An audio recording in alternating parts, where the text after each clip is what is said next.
So this is the second part of what am I sowing and growing in October and November video. The first part, which I did release yesterday, and I'll put a link to that in the description below, covers all the stuff that I did in sort of August and September and everything that I'm planning to do in October. And then this part of the video, which is probably another 20 minutes, this covers what I'm going to do in November, or my outline plan for November, and a kind of sneak peek of what I'm going to do in December. So let's take a look at that. So there's less stuff really that you can sow in November, and there's even less stuff that you can sow in December, but there's still some nice things to play around with. So another succession of broad beans is a good idea. That'll be the last succession until next year, sort of February time. We'll start with more broad beans. More successions of calabrese and another succession of carrots. And as I said before, at the start of this, red winter onion sets. And if you remember, I'm starting them late because I don't want them to go to seed. If you don't care about them going to seed, you can grow them earlier. Why does it matter whether they go to seed? Well, if they go to seed, you can't keep them. You can eat them fresh. They'll keep a few weeks, maybe a bit longer, but they you can't keep them. So if you want to keep them for a few months, maybe 2 or 3 months until your main crop are ready, then that's the reason to start them a little bit later. And flavour is a little bit better as well, apparently. Then loads and loads of lettuce related things now. And you might not want to do any of this, because this is only because we're feeding 14 people over winter with lettuce, and all of them are eating lettuce regularly. I eat a big salad every day, and lettuce is a big part of that salad mix. And so when you're picking, 20 boxes of lettuce, 2 litre boxes, like 40 litres of salad, all the way through the middle of winter, you've got to play some tricks if you want to get really top quality lettuces all the way through that time. And these are the tricks that I play.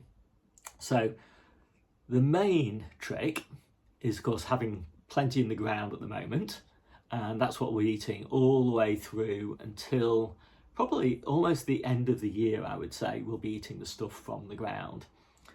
In January though, that stuff from the ground, its quality isn't that great, to be honest, and we'll probably pick a little bit of it, but also I don't want to stress it too much because it's not growing, it's just stood there. And and because it's not getting anywhere near enough light, it's just getting enough light just to survive, basically. So it's not, as I say, the quality is not great when you pick it. It's not got much energy to repair the wound from even picking a leaf. So you can often get disease in there, and then you lose the whole plant and things like that. So you just have to be really careful about not over picking during that period. And the way that I do that is I grow a lot in here on this rack here behind me. And that's got grow lights on it. Alexa, turn on the sun. There you go, grow lights. Of course, the iPhone adjusts, so you can't see probably that I've switched the grow lights on. But yeah, and I sit in this conservatory a lot in midwinter, and it's really nice to sit in here with these grow lights blazing out, and it really helps with seasonal affective disorder. And the benefit is I haven't got much else growing at this time of year, and so I have to just fill these trays here with, these shelves rather, with lettuce, and I've got a few other grow light spots and things in the house. And so I get a really nice crop of top quality lettuce that thinks it's being grown in spring rather than the middle of winter. And I get to enjoy the experience of growing it, and I get to enjoy the lights as well. Now, somebody's probably going to ask about the cost of electricity. And I would say I will just about break even this year because of the increased cost. Normally I make a big profit by comparison with buying lettuce. But this year I'll just about break even, I think. And even if I had to pay an extra tenner to get lettuce all the way through January and early February, before I switch back to the beds outside, I'd pay an extra tenner, to be honest, just for the fun of it. Gosh, so much to talk about. Right, so I am going to do Flashy Butter Oak, which is a really beautiful lettuce that we've grown over winter before. Grenoble Red, which is a classic. Riccia, which is a great one as well. Canasta, which is no good at all unless you're growing it under grow lights at this time of year, because it's really a summer lettuce. And Navarra, which also is a fantastic lettuce in spring, summer and early autumn, but I don't like growing it over winter because it gets mildew for me. So those are the lettuces. Oh, and it's red, of course, and red things don't really grow very well over winter because photosynthesis isn't as efficient in red leaves as it is in green leaves, and you need it to be as efficient as possible, obviously, in the middle of winter. So I'm doing 2 batches of each of those lettuces, and the reason I'm doing 2 is because of these harvest dates. So the first batch is going to be harvested in January, as I said, when you really want it, January through until the middle of February. And the second batch is going to be planted in low tunnels or coal frames, and that'll be ready in March. So it gives me a kind of nice continuity. Of course, I'll have overwintered lettuces as well that are starting to come out in March, but these are my favourite spring lettuces, not the winter lettuces. So winter lettuces are all well and good if you haven't got a choice, but I want to be eating spring lettuces in spring, so I plant them in late November, and then they'll grow slowly through December, and they actually do grow a little bit, young lettuces, and they'll grow slowly even through January. You do notice a little bit of growth, and then in February they'll start to pick up, and then in March, sort of late March probably, they'll be ready for harvest. So that's the way I get my spring lettuces really early, and it's good for me because what I find is I've got beds coming free. I've got beds that had radicchio in them, I've got beds that had Asian greens in them, and I got beds that had, I don't know what else, probably field beans in them, things like that. So those beds start to come free for me, and so I just plant these lettuces for this early March harvest. So that's why I've got all these lettuces, different successions, lots of different varieties. And of course the variety is just because, variety, it's the spice of life. So then final batch of Brussels sprouts for that early harvest. Although I've done 3 successions, I might only ever plant 2 of those. And that's just because, again, say, weather variability and all of that I just talked about, probably only 2 of those will end up thriving. So those are the 2 get planted. So then we come to winter density, and I've got a few, and Navarra, and these have got a different harvest date. These have got a date of April. So those 2 are going to be planted in December for harvest in April and May as head lettuce. And I normally over winter I'm just harvesting individual leaves. I tell you, I get really fed up of harvesting individual leaves by the time we get through to April. I'm getting really busy at that time, and just, I'm safeguarding my back and my knees. It's so much easier just to cut off a head and then process it while I'm standing up. And of course the quality of those heads, the inner leaves particularly of those heads, is amazing by comparison with the outer leaves of a lettuce that's been growing over winter. So that's why I've got another succession. I'm just a bit of a lettuce buff. As I say, you might not want to do any of these things related to lettuce. You might just want to plant them out in September and early October and just eat all those all the way through winter, which you can do. And if you're happy with that, then don't mess around. But if you like having fun, then, having fun growing lettuces, then that's what I do. So then we'll come to December very quickly. Very little gets done in December. So maybe a few pea shoots on the kitchen windowsill, maybe under grow lights a little bit as well. I am going to try, this is another experimental sowing, a batch of carrots, same varieties that I did in November, but I'm going to put them in containers down here so they get a little bit of grow lights, and they'll germinate in this conservatory because it's nice and warm, and they'll get a little bit of grow lights. They'll sort of think they're back in the middle of October, November sort of time, and then I'll move them to the polytunnel maybe in early January or something like that. And I just want to see how that compares with starting them a month or 6 weeks earlier.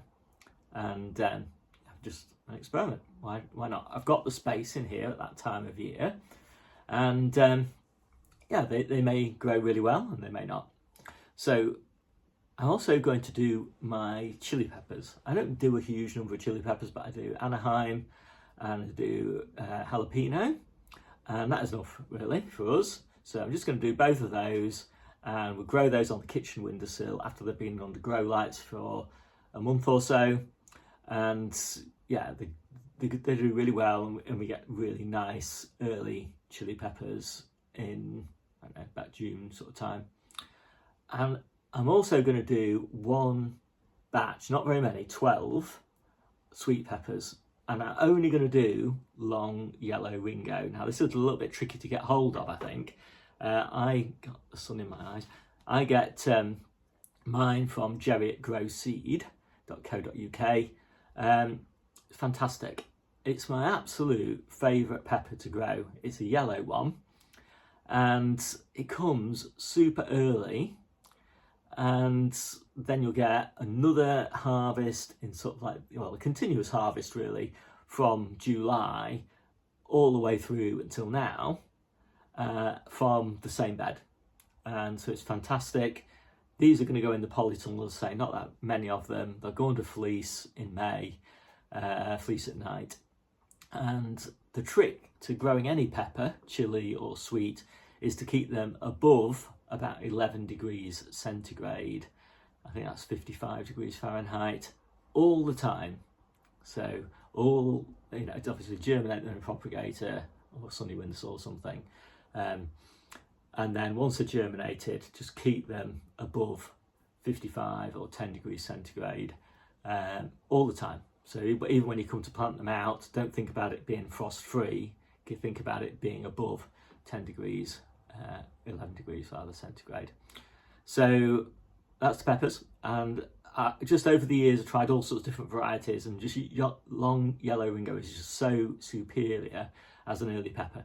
The only thing you need to bear in mind is with early peppers, the first couple of plants, the first couple of fruits off a plant, you might find that they get blossom end rot because they're kind of been growing in the cold. They've not been absorbing calcium very effectively from that cold ground, so you get blossom end rot. But you know, after that, they're fine. So you just pick those first couple off, and they're fine. So then I'll also do Tough Ball and Leela and Guardsman. So 3 onions. I tried this again last year. It was really successful. I was really quite surprised. But the Tough Ball really seems to benefit from that early sowing. So Tough Ball is something you could sow back in August even, for harvest in June.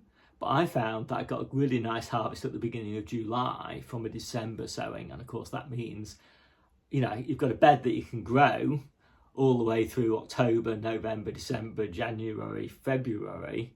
That's a lot of harvests that you could be doing in that bed that you would put the Tough Ball in if you'd started it in August. And they plant this out in March. So you start it in December, plant it out at the beginning of March or late February or something like that, basically as soon as you've got some space that comes free, and you're only a few weeks later. So I only do a small number of Tough Ball earlier in the year and do most of mine later because there's just not a lot of point. You get that extra harvest for very little extra waiting time. Leela is just a beautiful salad onion, so I like to get that started as soon as possible, although I've got about 1,500 salad onions in the ground at the moment. By about May time, they're kind of coming to the end, or their quality is deteriorating a bit. They're getting a bit big and tough by comparison. So I want new season ones in May that have grown over a short period. They're fresher, they're crisper. And that's why I'm doing Leela and Guardsman. And that's it. So, as I said, everything that I talked about is down in the description below with links, including a link to the database that I'm using here, which I created, and you can download that. Well, you don't actually download it, but you can download an app for your phone and then connect to the database in the cloud. You can take a copy of my database with my data in it and then customize it to your heart's content. All I'll say is if you're interested in the database, you might want to wait until early next year, because I will have a new version and it'll be vastly improved, because the version that I'm using here is way better than the version that's kind of publicly available right now, and I just need to kind of do a few tweaks to this version, which is optimized for my needs and make it suitable for everybody else. Anyway, my name's Steve, this is the Seaside Kitchen Garden and Allotment channel, and I'll see you soon.